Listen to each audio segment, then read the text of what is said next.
Literature, Black History. This is Jason Williams, and tonight we're going to be discussing the Scottsboro Boys case. Why are we looking at the Scottsboro Boys case? Because we are still in the book, The Ways of White Folks, the story Father and Son, where Langston Hughes sets the tone of the story from this point to the end of the story by mentioning the mood of the black people in reference to the Scottsboro Boys case and the Camp Hill shootings. I'm going to read you the excerpt. One black field hand beaten half to death by Talbot and the storekeeper because he talked high to a neighboring white planter. News of the Scottsboro trials and the Camp Hill shootings exciting black labor. So, I'm going to read to you from the research that I did what the Scottsboro Boys case was about. And this article is entitled Mother Ada Wright and the International Campaign to Free the Scottsboro Boys, 1931 to 1934. Source, The American Historical Review, Volume 106, Number 2, April 2001, pages 387 through 430. Now, you can look up this article on your own and read the entire thing. I'm going to just read a few excerpts. Okay, on March 25th, 1931, local authorities in Paint Rock, Alabama, arrested 9 black youths on a freight train after receiving word about a fight between blacks and whites on the train. They discovered 2 white women, Ruby Bates and Victoria Price, dressed in men's overalls on the same train, and subsequently charged the 9 young men with rape. 4 of the Scottsboro Boys, Roy and Andy Wright, Eugene Williams, and Haywood Patterson, had grown up in Chattanooga, Tennessee. The Wrights were sons of Ada Wright, a widow and a domestic servant in Chattanooga. Ozzie Powell, Clarence Norris, Olin Montgomery, Charlie Weems, and Willie Robertson came from different towns in Georgia and encountered the others for the first time on the train, so they didn't even know each other. Olin Montgomery was completely blind in one eye and could barely see out of the other. Willie Robertson suffered from untreated syphilis and could hardly walk. Presiding Judge Alfred E. Hawkins assigned all 7 members of the Scottsboro Bar to defend the young men, but all of them found excuses not to involve themselves except for 70-year-old Milo C. Moody. In Chattanooga, 60 miles away, members of the local Interdenominational Colored Ministers Alliance raised funds to retain Stephen R. Roddy, a white lawyer from Chattanooga, on April 9, 1931, after 4 separate trials conducted over a 4-day period before 4 different all-white juries in the mountain town of Scottsboro. 8 of the defendants were found guilty as charged. Judge Hawkins promptly sentenced them to death. The case of the 9th defendant, 13-year-old Roy Wright, ended in a mistrial after a majority of the jury refused to accept the prosecution's recommendation that he be spared the death penalty because of his extreme youth. So that is what the Scottsboro Boys case was about. Now, as I was doing some research on this case, I was just going to talk mainly about, this is white supremacy back then, and there's still cases right now where if a woman accuses a man of rape, like he is automatically guilty until found innocent. And I was also going to point out that this case started in 1931, and the last Scottsboro boy was not pardoned from the crime until 1976. I'm going to say that again, and I'm going to add something to it.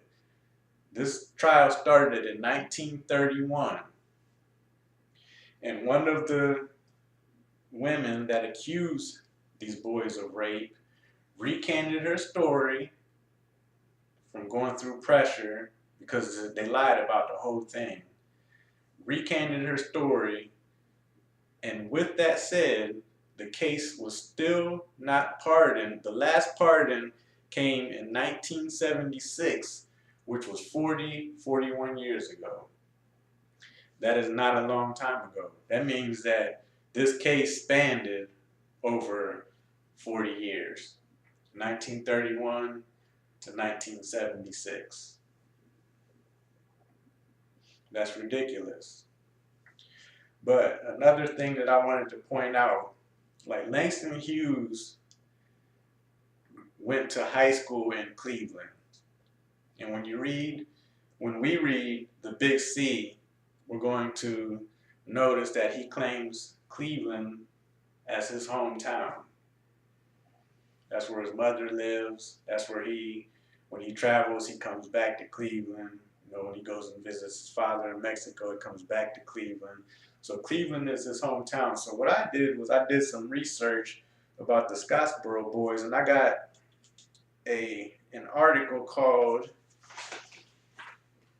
"Mobilizing the Masses: The Cleveland Call and Post and the Scottsboro Incident." Authors Felicia G. Jones Ross. Source: The Journal of Negro History, Volume 84, Number 1, Winter 1999, pages 48 through 60. Now, this article right here is about 10 pages long, and it brings into question many of the problems that we face in the black community.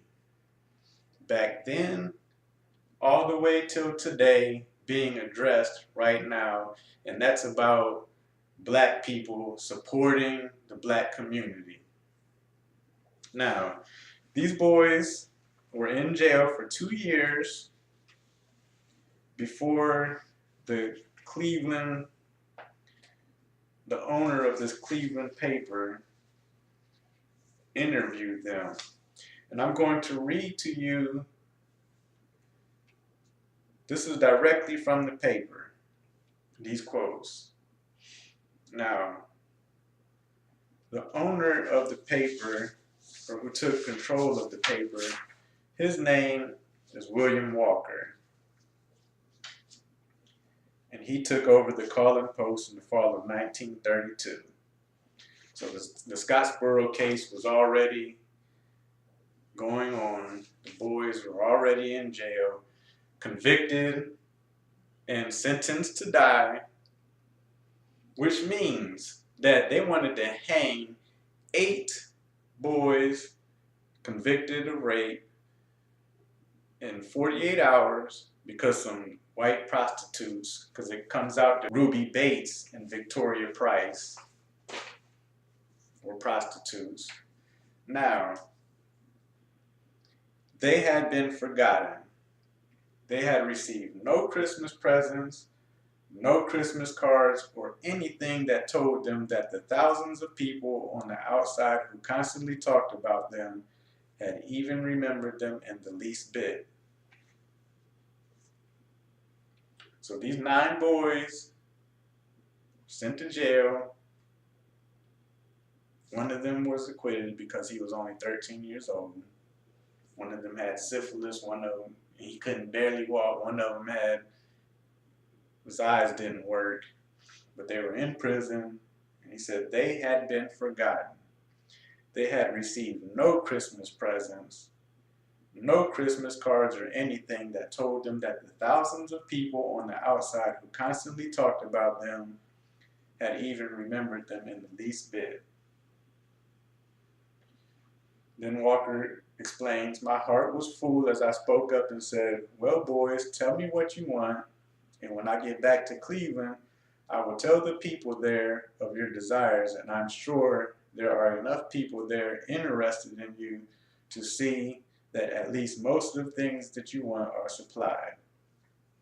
And the boys listened, and they really didn't trust him too much, but they asked later, they followed up with, "Now, Mr. Walker," and all of these are letters. These are printed letters.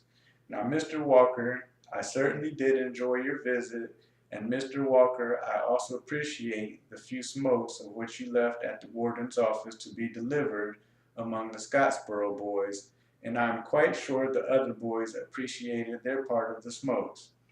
We wish to know, Mr. Walker, are you going to send us the things or not? If you are not going to send the things, Mr. Walker, we beg that you will let us know at your earliest convenience, and maybe we can depend on someone else of sending them to us. For the next 2 years, the paper reminded readers how lonely the defendants were and urged readers to send letters of support and encouragement. Now, I'm going to continue to read because this is the part that black people failed, and this is back in 1931, or actually 1932 up through 1934. It says, "What will be the outcome of this trial? We do not know. We do know, however, that the constitutional rights of all Negroes is bound up in the fate of these boys. If they are finally freed, as they should be, the victory will be second only to the Dred Scott case and its far-reaching effects. Already the previous trials have opened jury boxes to Negroes throughout the South. There is more involved in the Scottsboro case than the freedom of these 9 innocent boys. It is the last stand of Southern despotism. The constitutional rights to a fair trial by jury is at stake. Up to the present time, the prejudiced whites have been willing to spend money to see to it that the full rights of citizens are denied Negroes. Now it is time we spend our money towards seeing that we get the things we want." So the column pointed out that if prejudiced whites could spend money to deny the rights of blacks, then blacks should spend money defending those rights. However, with that said, I'm going to read you the percentages. The Scottsboro defense budget, which encompassed the period between April 1931 and April 1934, was as enlightening as it was persuasive. It revealed that most, 74% of the 55,689 income was generated from the ILD, which was a communist organization, while 6%, 3,382, came from the NAACP. The column further pointed out that too little of the money was contributed by blacks. The NAACP was the only black organization, and we know that the NAACP was created by white Jews at this point, but it says, the NAACP was the only black organization listed as contributing income.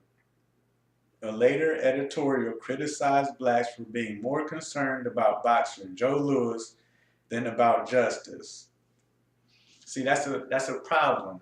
That's a problem that we have in the black community, supporting each other and expecting outcomes. We got a lot of talk. We got a lot of voicing our opinions to each other.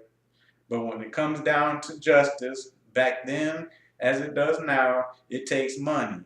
And it says 74% of the money was generated by communists. And in this article over here with Ada Wright, she says, the Russians saved my boys. She should be saying, my boys went to jail and black people came through for her and helped her. But no, it was she said the Russians. Because throughout this article, it talks about the Russians bringing in money, bringing in lawyers, getting the case pushed back, and then bringing international eyes onto the Scottsboro Boys, on America, to make sure that these boys got the justice that they deserved. Because the international communities do look at the U.S. and criticize. It just happened recently when the president of the Philippines was getting criticized for his treatment of drug dealers in the Philippines, and he turned around to the reporter and he said, "Look what you do in America. You kill black people, you shoot black people down in America. So are you going to come over here and talk to me about what I'm doing with my drug dealers when you guys are shooting innocent black people?" Happen. It happens in America. They're shooting the blacks there. It shows on TV. It shows on TV. What's the difference between America and the Philippines? Nothing. So what is surprising here is surprising to us. We see policemen, they're shooting a black guy there. How many times had it happened in the past? That's why you have the violent demonstration. So, would it surprise you and me? Almost the same. One case only, 3 cases here. So what? It involves the same principle. Say, for every 1 black there dead, you have about 5 here. And so, does it make this world more livable because there is less killing? When you shoot a black there, dead, what is that? Is that not appalling? When you bomb Syria and Iraq, and you kill communities, and you kill children and old people and hospital, what is it? And why is it that United States is not doing anything? I do not read anybody in that stupid body complaining about the stench there of that. Look at the iconic boy that was taken out from the rubble. And he was made to sit in the ambulance, and we saw it. So what's the difference? Life of a criminal, or maybe he was really rubbed out. We cannot discount it. But what do you think that Americans did to the black people there? Is that not rubbing out also? I say, well, it was just one community there, one state of America. Well, but you have there about 10. So what's the difference? Are we here for the counting or the basic principles of human rights? Almost the same. They notice that. They see that because the international world does not have the same discourse. They don't have the same racist discourse that the U.S. has. Now, they do have a lot of racism overseas, and they do have a lot of prejudices against black people because the images that the U.S. portrays of black people worldwide. They do have those. And they're prejudices, but they can be dispelled if they recognize and actually meet black people who travel. I went out to dinner one evening with a young lady from Russia, and we got to talking about race relations and how in the U.S. they say black people commit all these crimes, and police are always stopping black people, and we're blamed for all these crimes. And she said, well, I'm from Russia, and we got a lot of crime in Russia. We got a lot of criminals, a lot of murders, and a lot of bad things going on. And she said there aren't hardly any black people in Russia. Now, yes, there are black people in Russia, but as a whole population of Russians and the population of black Americans in Russia is very small. But she said there's crime there, so the crime and all of that doesn't have anything to do with the color of one's skin. There's a systematic racism going on in the U.S., and it's perpetuated because of the discourse of U.S.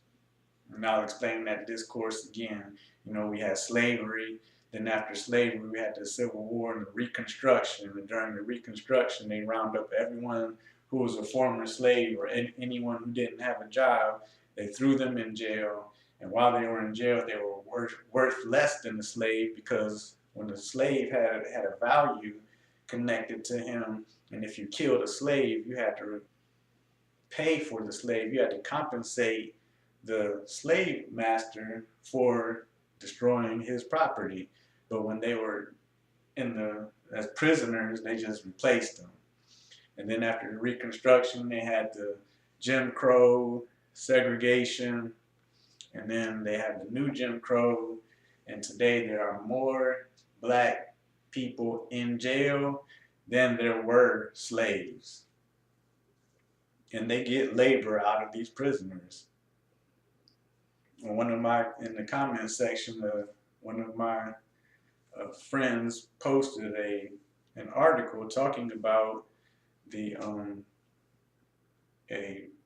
private prison complaining about not having enough prisoners in their jail to make a profit. So they want prisoners. And who do they want as prisoners? Black people. That's who they want. They'll take anybody, but they want black people because they know they can do anything to black people and justify it. But back to this article. The column also pointed out that if prejudiced whites could spend money to deny the rights of blacks, then blacks should spend money defending those rights. Now that even goes on today. When Darren Wilson shot Mike Brown, he got millions of dollars in donations from white people. I mean, right there, right then and there, he got it. George Zimmerman, he's not even completely white. When he killed Trayvon Martin, white people donating all kind of money to them. And the black folks are not getting the support that they need. And if you don't get the support that you need, you don't win. So we cry and we complain, but we need to put our money where our mouth is. There's a lot of YouTubers right now that are shutting down their channels because they have 600,000, 500,000 subscribers. Their ads are being taken away, so they're not getting compensated, and they're asking support from their black subscribers to donate to them, buy some of their products, or sign up to them to Patreon, and they're not getting the support that they need. They're not getting it at all. So back in 1931, in the 1930s, because we had this illusion in our head that black people back in the day used to support each other because of the civil rights movement. Now, during the civil rights movement, we did have support. We had Martin Luther King organizing black people, fiery speeches, getting them motivated. And they did the bus boycott, and it worked. We had Malcolm X rallying black people through religion and had them joining the Nation of Islam by the thousands, mobilizing. And even when Barack Obama was giving pretty good speeches, black people came together to support Barack Obama, even though since we're only 13% of the population and that 13% don't all vote, or that 13% doesn't all vote, we didn't elect President Obama. And that's apparent because black people didn't vote for Trump and he still got elected. Some voted, but the majority of black people didn't vote for Trump and he still got elected. So as far as nationally speaking and how we're spread out over all the different states, we don't really have much power when it comes to electing the president of the United States. However, when we do support a president, we expect that president to somehow change the situation of black folks. We want the president to change our situation, but when we need support,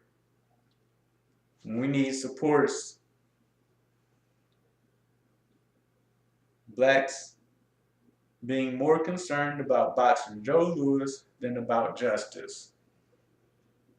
If you don't support your people, nothing will happen, nothing will change, and you won't get what you want.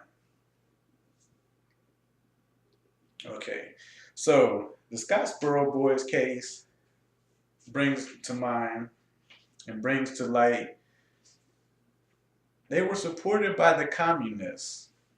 Now, many black people back then during the Great Depression years supported communism, because what does communism do? Communism takes the wealth and distributes it equally among people. Communism destroys the segregation that black people were experiencing, the Jim Crow cars and all of that. Langston Hughes traveled to Russia when it was the Soviet Union, and he witnessed where there was formerly class separation and race separation in the Soviet Union demolished by communism. And he supported that because he got better treatment in Russia than he was getting in the US. In the US, he traveled to Portland, Oregon, couldn't get a hotel, had to stay in the whorehouse while he was doing his poetry. He had to stay in the whorehouse, but when he was in Russia, he got a hotel and he got service and everything with no problem. And he traveled all through Europe and he got better treatment over there than he did in the US. And Ada Wright, the mother of the Scottsboro Boys, the Communist Party took her overseas and she traveled to many countries, pleading her case, getting the sympathy of the other countries, because those other countries, people in those other countries, they don't have the same discourse as the US. They don't have the same racism in their DNA, as Obama said. And I'm going to read you an excerpt about how international this went. Okay, just one moment. Got some pictures, and there's the double lynching, the Negro worker, which in the book, in the story that we're currently reading, Father and Son, it is about double lynching by the end of the story when we get to that. Okay, so here's an excerpt I'm going to read about how international this was. With the defendant's execution set for July 10, 1931, Berlin transport workers sent the first telegram from Europe on April 24th. The Red Aid executive issued the first international appeal from Moscow in May. During the summer, as more European letters and telegrams reached the Alabama authorities and the White House, demonstrators broke windows at the U.S. diplomatic and trade delegations in Berlin, Bremen, Dresden, Leipzig, and Cologne. A global wave of protests ensued, reaching from California to Sydney, from Montreal to Cape Horn, from Shanghai to Buenos Aires, which Red Aid, the ILD, and many American observers credited with the pressuring the Alabama Supreme Court to agree to hear the defendant's appeal. Ada Wright herself was known to have said for years thereafter, even until her death, that it was the Russians who had saved her sons. In the USSR, a collective farm established Brigade 8 to honor 8 of the defendants. To the 8 Negroes of Scottsboro, dear comrades, we workers of the West Siberian Regional Council of People's Economy are all greatly indignified by the intention of the American bourgeois court to carry out your death sentence on April 6th. We know perfectly well that your only fault is your Negro origin and your being unemployed workers. Comrades, don't lose courage. The end of capitalism is rapidly approaching. See, right here.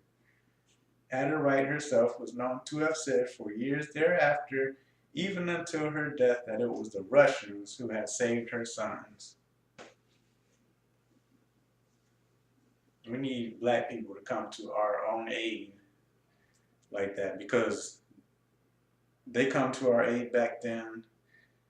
People come to our aid. We still don't help ourselves nowadays. No one's going to come to our aid because it's time for us to support ourselves. Now, our position in America is kind of crucial because we're spread out. We're only 13% of the population, and we're spread out all over the U.S. So this immediate satisfaction that we need when we are called on for support needs to stop. We need to focus, support each other, and get what we need. That can be on YouTube, that can be support some black business, some black organization, donate some money that you may have. Because if you don't donate money, if you don't support each other, don't expect anything to happen. And I don't know why we got this mindset of we don't need to spend money. Like, we'll spend money on clothes and things like that where we don't get any return to the community, we don't get any satisfaction. But when it comes to supporting each other, for some reason we can't do it. We got to look for Russians or some, or have somebody giving fiery speeches. We need to get out of that mentality where we need to get fired up by speeches. White folks don't need speeches to support each other. They already know how the game works. They've seen it work. We've seen it work. But somehow we saw it work, but we never continued with it.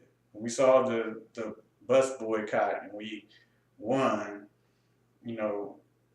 That was success, and we don't continue it. I don't understand. And so we don't need black leaders like we did in the past, because we've had them. They gave us instruction and we followed their instructions. We were successful, so we don't need it again. But we do need to read this history to find out what's going wrong. When the Scottsboro Boys didn't have any support, when they were forgotten, they were sentenced to death. When they started getting support and money and real lawyers and real recognition from the Russians, they stayed alive. And even though the case dragged on for 40 years because the racist discourse of America really wanted to lynch these black boys, and white people were pouring their money in to ensure that these black boys did not get justice, because they protested when they wanted to free the 13-year-old because of his extreme use. There was a mistrial, but they were protesting that. So white people stick together to keep black people in their place. And they were called the Scottsboro Boys, even though some of them the case started when they were 13 to age 20, but they were called the Scottsboro Boys. Boys, infants, never grown up, never men. They do that on purpose. That's what they call us, boys. Because if you're a boy, you're not a man, and you don't get the recognition of a man. This case spanned for 40 years, and it was still called the Scottsboro Boys.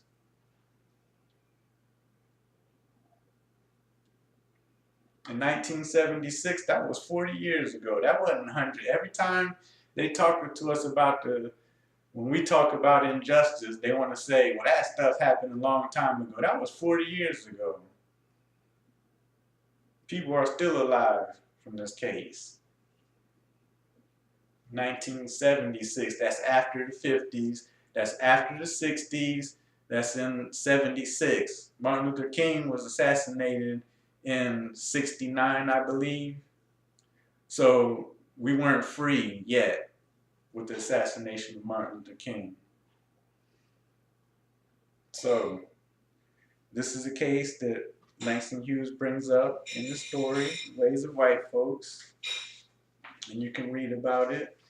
Let me see if I have any more excerpts or anything that I want to bring to mind. I do want to read to you a list of celebrities, that we would call them today, who supported the Scottsboro Boys. Just one moment. And it includes our author, Langston Hughes. So he's not just mentioning this story, just to be mentioning it. He was involved. He putting his support, putting his money where his mouth is. And that's why we're reading his stories and talking about him.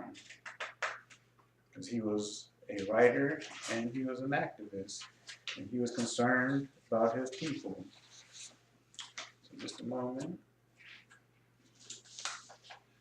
Towards the end of the article, here it is.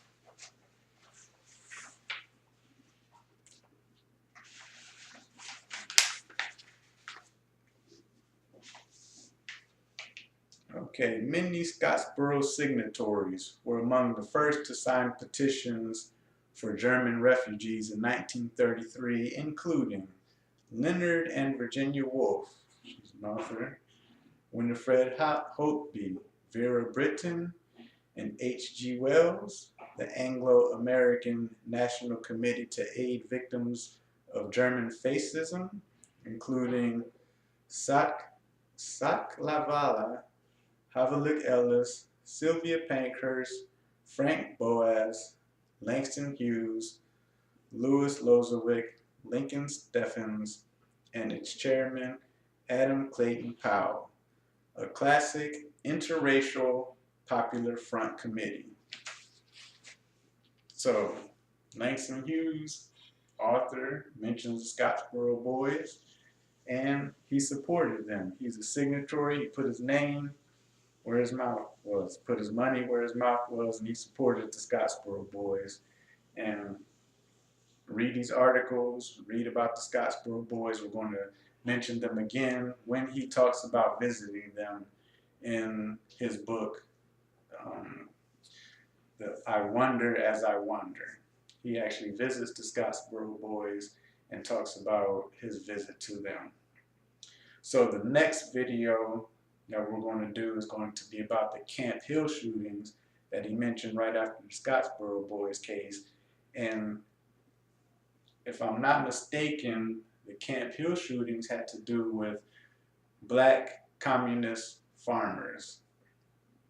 Now the notion is communism, socialism. When there's a time of depression in the U.S., these notions of different forms of running the country come up. And the U.S. did a good job of forming the minds of those who grew up during the Cold War as equalizing communism with Russia and atomic bombs, and created this fear of communism and socialism. You know, they didn't want to mention these words, but then as this new generation came up under the Obama administration, and later people who are now garnering the vote didn't grow up during that time period. They don't have these strong associations and references to these words, but they do know about the 1% and the 99%, and that distribution of wealth is not equal. So then you have the rise of people like Bernie Sanders, who mention democratic socialism. You know, socialism doesn't scare this new generations as it did the former generation. Now the theories and the theories are one thing, practices are another, but you can take the good elements and incorporate those and try to modify the bad elements. So during time of economic downturn, depressions, these new political fields come to form, and people need to not be scared of them, because back then they were card-carrying communists because they said this capitalism is not working and they wanted to overthrow it.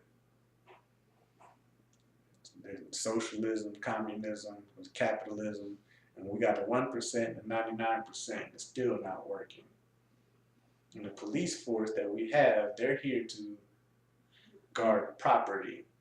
They're here to guard the rich. They're here to maintain that status quo. They're not here to maintain law and order. When the police are called in, they're called to protect someone's property, and it usually involves killing or hurting someone else, innocent or not. So just keep that in mind when you're thinking about our capitalist economy in the United States.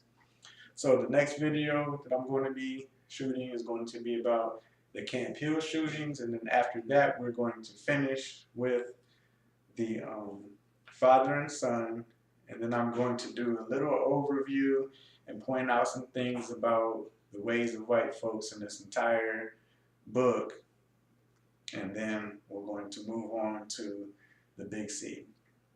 Thank you. This is Black Literature, Black History. Have a nice evening.